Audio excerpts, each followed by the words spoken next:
Hey guys, Ghost430 here. Just wanted to bring you a little quick Criterion video. I picked some stuff up earlier, so I just wanted to show you guys what I got. I got 2 movies and 2 Blu-rays, so I'm going to start going from top to bottom. This first one is The Life and Death of Colonel Blimp. It is spine number 173, and it came out in 1943. It says, considered by many to be the finest British film ever made, The Life and Death of Colonel Blimp by Michael Powell and Emmerich Pressburger is a stirring masterpiece like no other. Roger Livesey dramatically embodies outmoded English militarism as the indelible General Clive Candy, who barely survives 4 decades of tumultuous British history, from 1902 to 1942, only to see the world change irrevocably before his eyes. Anton Walbrook and Deborah Kerr provide unforgettable support. He, as a German enemy, turned lifelong friend of Candy's, and she is a young woman of 3 consecutive generations. A socially committed governess, a sweet-souled war nurse, and a modern-thinking army driver who inspire him. Colonel Blimp is both moving and slyly satirical. An incomparable film about war, love, aging, and adolescence, shot in gorgeous Technicolor. 4K transfer, soundtrack commentary featuring the directors, introduction by Scorsese, a profile of life and death of Colonel Blimp, a documentary, restorations, an interview with the director's wife, gallery behind the scenes, tracing Dave Lowe's original Colonel Blimp cartoons, plus an essay. I read the back of the box and I was immediately interested in this, so I wanted to pick this up for myself.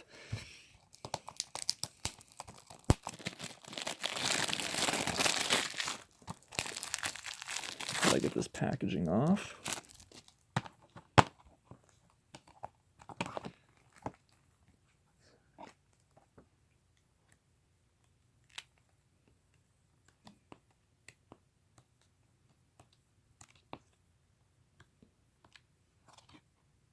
Here's what the inside looks like.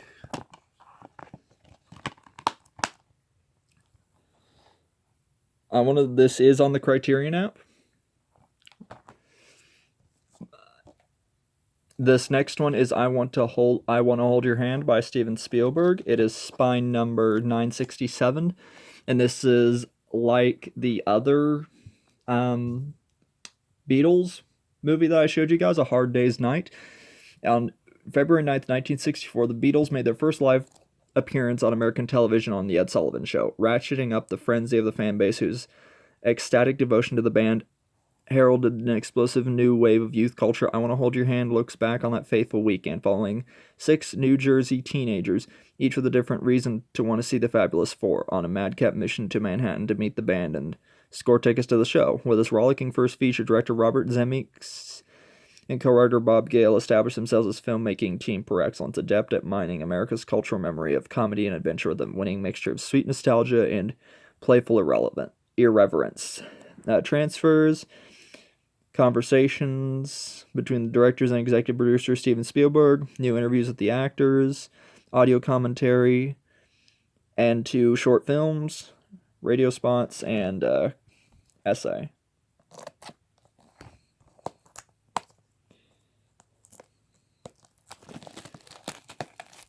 If you're a fan of the Beatles and of their of that time frame, you're probably going to like this movie.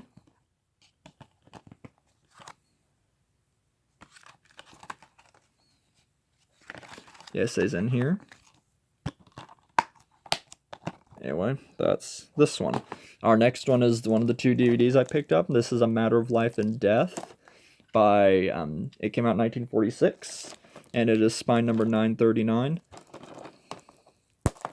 And it talks about after miraculously surviving a jump from his burning plane, RAF pilot Peter Carter, played by David Niven, encounters an American radio operator, played by Kim Hunter, to whom he has just delivered his dying wish, and face-to-face on a tranquil English beach, and the pair fall in love.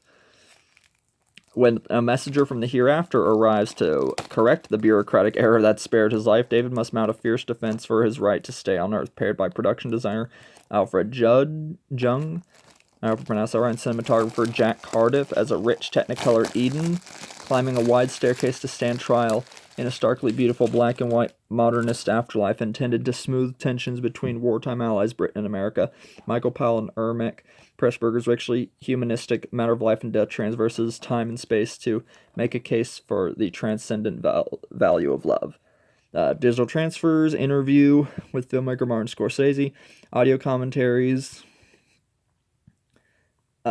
interview with the director's widow, short documentary on the film's special effects, a short film, The South Bank Show Michael Powell television program featuring Powell, restoration plus essay. Again, this was another one where I read the back and this looked immediately interesting, so I wanted to pick this up to add to my collection. It's 2 discs, and anyway, here's that one. And the last one is a samurai film. This one is Sancho the Bailiff,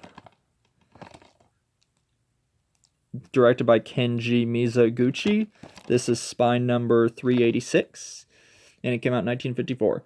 When an idealistic governor disobeys the reigning feudal lord, he is cast into exile, his wife and children left to fend for themselves, and eventually wrenched apart by vicious slave traders. Under Kenji Mizoguchi's dazzling direction, this classic Japanese story became one of cinema's greatest masterpieces, a monumental, empathetic expression of human resilience in the face of evil.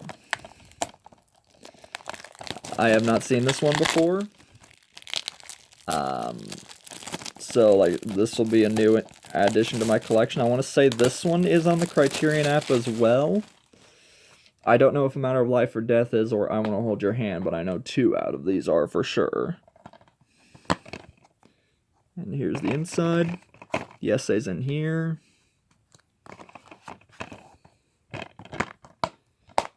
Sancho the Bailiff. But anyway, that's a little quick look I wanted to give you guys. I hope you're all having a good day, afternoon, or evening, depending on where you're at and when you're watching this. And be sure to stay up to date. Click that like, comment, and subscribe if you enjoyed this video. Comment below your favorite Criterion video. And as always, be sure to subscribe and to click that bell notification so you stay up to date on all content that I'm coming out with.